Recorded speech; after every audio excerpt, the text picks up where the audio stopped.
All right. Yeah, perfect. So hello everybody. My name is Arnaud Prost. Today we'll talk about human-machine teaming. And please use this opportunity to have a break. I will not teach anything. There will be only pictures, no text, no science in a way. So you can relax in your chair for some time. So what does it mean, in my opinion, to collaborate with machines? That's my point today. I will just share with you my approach of human-machine teaming as an introduction to the debates to come. And we'll begin this journey underwater. Because in my opinion, human-machine collaboration begins with live support system. And I will try to talk you through different environments in which I have experience, beginning with the underwater world. I am very much into scuba diving, and in this picture of Marseille, in some way, I am using a spacesuit because I have a dry suit. That means a controlled atmosphere with a controlled temperature around my body. I have an electronic rebreather on my back. That's a specific scuba gear that allows you to adjust the gas mix that you breathe. You can set the amount of nitrogen, the amount of oxygen, the amount of helium that you want to breathe. You have the best mix for the depth you're diving in. And I have some canisters of soda lime on my back to remove the carbon dioxide that I am producing by my body. And when you use this kind of system, you can go deeper and longer, but there is still a physiological limit. Let's say that you want to spend 20 minutes at the depth of 100 meters, you will have to spend several hours before being able to reach the surface. So if you want to go deeper, you have to upscale a little bit the system. Using a submarine, I had a chance to do so a few months ago. The Nautil of Ifremer, with that live support system, you can dive down to 6,000 meters. A very nice piece of engineering. I had the chance to test it down to 2,400 meters. It is very much like a rebreather in a way, but the main difference is that within the habitable part, it's a sphere, a 2-meter diameter sphere. You maintain a normal atmosphere. 1 bar, meaning that you do not expose your body to overpressure, you do not force some inert gases into your body, and so you can go back to the surface whenever you want, and you can spend the amount of time you want at this depth. Apart from that, it's the same system. You have some soda lime to remove the carbon dioxide, and you inject some oxygen to compensate for the needs of the crew. You can be up to 3 people in this system. That was the view from the window, not at 2,000 meters because it would have been pitch black, but a little bit higher, 200 meters from the surface. It really much looks like space, in my opinion, and so you can imagine how I enjoyed this experience. But also what was very interesting for me was that in this mission, I was able to understand what is the difference between having crews, some humans in the loop, and not, because we could have done this mission with a remote autonomous vehicle. You know, it's a drone with a tether to the ship, or an underwater autonomous vehicle. It's a drone that you program and that you set underwater. But the big difference is that because we were there able to be autonomous, we were able to cover a much wider area. So the efficiency of exploration, I think, is a key feature of having humans in the loop. And also, nothing ever goes as planned. We had some maintenance tasks to do, and we had to adapt as usual, and we were able to do so live. And live decision-making, especially in this context in which you do not have continuous communication with the support team, is extremely important to be more efficient.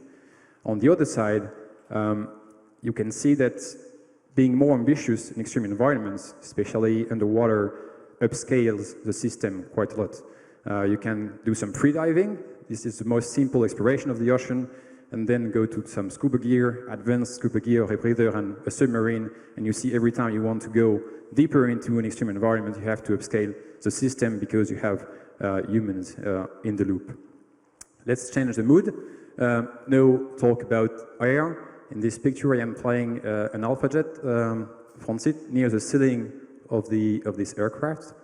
It's the same story if you want to fly. You need a live support system. You need some machines to be able to do so. Funnily enough, you have the same kind of problems when you want to go very high and when you want to go very deep. because you are exposing yourself to low pressure. There is a limit to what the machine can help you reduce this pressure, and you can encounter the same kind of decompression sickness problem. So there is the same type of physiological limit, but also the cognitive limit to the amount of information you can process as a pilot, as a crew. This is the reason why human-machine interfaces are of the utmost importance, especially in complex situations. I had the chance to work on human-machine interfaces. On the left, it's a picture of a Soyuz simulator in Russia. I worked on several docking interfaces. And on the right, this is the Rafale testbed of the flight test simulator, in which, with a team for several years, we worked on specifying the best we can the interfaces for the crew. And so imagining what is the best way of shaping information, what is the critical time to show information is very important in a complex situation. One important point is that when you want to evaluate human-machine interfaces, I think it's very important to do so in the context of the mission, because I can tell you that whenever you move from the testbed to the real aircraft, it's a whole different story. No matter how thoughtful you've been about how to use a machine, how to use a system, when you have to do it in the context of the mission, when the pressure bites, it's completely different, and it has to be acknowledged from the very beginning of the design. So I've talked about underwater, I've talked about air. I'm sure you are expecting me now to talk about space, but unfortunately I've not been to space yet, even though I'm in the reserve, I'm not there yet. So we'll use a trick of mine to talk to you about space. I will bring you back underwater. 7 years ago, I worked for a company named COMEX, a subsea engineering company, as a professional diver, and we developed this suit to train for extravehicular activities underwater. And this resonates with what I was saying in the previous slide, that it is extremely important to test the procedures that you have designed, to test the systems that you have designed, to evaluate human-machine interactions in the context of the mission. And since we do not have access to space here on Earth all the time, you need to use some analog environments. And this is exactly what it is. Using underwater, you can adjust the buoyancy of the suit so as to simulate the lunar gravity, and so you can test those interactions with the system in an environment that is relevant to the mission. This was very interesting. We also did some simulations in the open sea. On the left, I am evaluating some interaction with the robot that had been developed by the German university, the FKI, and on the right, I am evaluating a tool that was developed by Liquifer. My second point is that, in my opinion, humans are always in the loop. Whenever we talk about human-machine interactions, I think it's just a very specific type of human-human interaction, because in fact you are interacting with the people who designed this system, who thought this system through. It's just, I would say, an indirect way of communicating. Extremely important also to acknowledge the fact that when you see someone operating the system, whether it is an astronaut, a pilot, a diver, you only see the end of the story, and this person is able to use this system because tens, hundreds, thousands of people, in the case of space, have been working on this system and are interacting with the person in a way who is operating the system. Also, another important point, I think, is, in my opinion, there is no such thing as robotic exploration. I chose this very inspiring picture of the Rosetta mission. I think that it is not the Philae lander exploring the comet. It's the people who imagine the program, who designed the lander, who worked on this project that are exploring this celestial body. So when you are projecting yourself through what we call a robotic mission, in fact, it is, as usual, humans exploring. It is always a question of humans. I really much like these pictures of the Martian rovers when they look back and we can see the tracks of the rover on the surface of Mars, because I think it makes it very tangible that we actually are on the surface of Mars. And I had the chance, it was my end of study internship, I worked on the Mars 2020 mission for the Perseverance rover. I made some simulation of the Martian atmosphere to select the landing site. And I am extremely proud to be part of this group, even at a very tiny little scale that sent such nice piece of engineering to the Martian surface. And this is, again, really human exploration, but also I can't help it to think that this can't be the end of the story, because I see those mountains in the back, and I can't help it to think that I would like to know what it feels to hike on those mountains as a human being, to see the landscape of the Martian surface, and to understand what it means to be in another world. I chose this picture also to illustrate that I think there are some cycles in the momentum that we have in human exploration.